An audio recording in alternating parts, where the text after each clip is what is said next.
Okay, got a new update for the Xbox consoles. This is an update for 2022. It's not quite out to everybody yet, but it is coming. So people who are into audio or have cool audio systems, you can rejoice because now you are able to actually test the audio setup through your Xbox console. Now this works basically like it does through like a PC or some, I know receivers have these different types of features depending on how they're set up, where you can play sound through one of the speakers and then adjust them and move them around. And that's basically what this is doing. So this is not out to everybody just yet. This is of course in preview in the Xbox Insiders. And so I'm going to show it to you here now, and then it'll be coming available to everybody in the future. And as they say, when the feature's ready, it'll be out to the general release. Now, in order to show you that, we need to jump over to the Xbox, so we're going to do that in just a second. But just wanted to throw in a disclaimer. I'm not going to be able to show you completely everything. As with all of this stuff, whether it be HDMI or whether it would be audio or different things that are passing through the HDMI cable, when you go through a splitter or when you go through a capture card or something of that nature, it inevitably takes away from HDMI 2.1, the full capabilities of the Xbox Series X and S, the full capabilities of my LG C9 television that I have here, because if I go directly from the console directly to the TV and I go into the settings where you can check what's compatible with your television or what you're capable of doing, everything is checked green. As soon as I go through an Elgato capture card, or I have a Ninja Shogun, I think it is, or whatever the Atomos external recorder is, that obviously doesn't support all the features that the TV and the Xbox do, and so they show up as X's. So if you're trying to do this stuff at your house and you're plugged in and you're like, I know my receiver supports this, or I know my television supports this, or I know whatever, ask yourself, are you going through a capture card or a splitter, and does that support it? Because likely that is where the breakdown is occurring. It begs the question, like, hey, are you using that through a splitter? Because Elgato doesn't quite play nice with some of these features, and that's why I had to record this through my Atomos external recorder to be able to give you more options than just stereo and compressed. But I've rambled long enough. Let's jump over and take a look at it.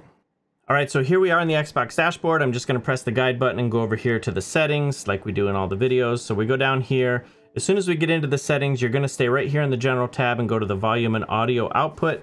And in there, you will see that there's a new option for audio setup, but we're going to check that out in just a second. First, we're going to check out additional options. Now you see that I have allow pass through, there's mono output, there's different options available there. Just want you to be aware of them so that when you're testing this and stuff, you can kind of see you know, where the stuff is that you can kind of play with. Now this is going to tell you what your setup is available or capable of doing.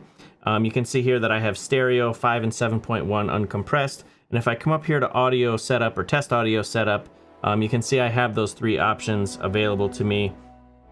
And they're playing here in the background, and it's showing, you know, what speaker is supposed to be playing, and I can get them set up around, you know, my living room or whatever the case may be to kind of take a look at that. But this is pretty much it. You got 7.1. If your TV is capable of doing more, then obviously you'll have these more options here. If you have DTS, digital surround, or Dolby Digital or whatever, you'll be able to test that as well, and it'll show up. It's just not showing up here now because of course I don't have the options to do that, as we discussed going through the capture card. All right, and that does it for this video. I want to thank you all once again for all of the support that you've given, the comments and the likes and the shares and all that stuff. That's all you could ever really ask for from you, and I definitely appreciate it. It's noticed. And, you know, we're over 20,000 subscribers now, which is something I never thought that I would get to or never really kind of set out to do, but it happened. And when I got close, I was like, oh, I might do it. So definitely cool. I'm definitely thankful for all of you who have been a part of that in making that happen. So I got a question, though. Leave the answer down in the comments. What do you use at your houses or apartments or whatever the case, wherever you're living, for your audio setups? Because I don't really have an audio setup outside of like the headset and going through my PC and stuff. So I'm just curious what people are using, and maybe I'll find something that I'm interested in myself. I have a Polk Audio soundbar that I got at the Xbox MVP Summit out in the living room that I play out there. It's pretty nice, but I'd like something maybe a little better or maybe to take advantage of some of these features that the Xbox now has. So let me know down in the comments what you're using, how you like it, and or what you would get if you don't like it, or whatever. Anyways, thanks for watching. I'll catch you on the next video. Stay awesome.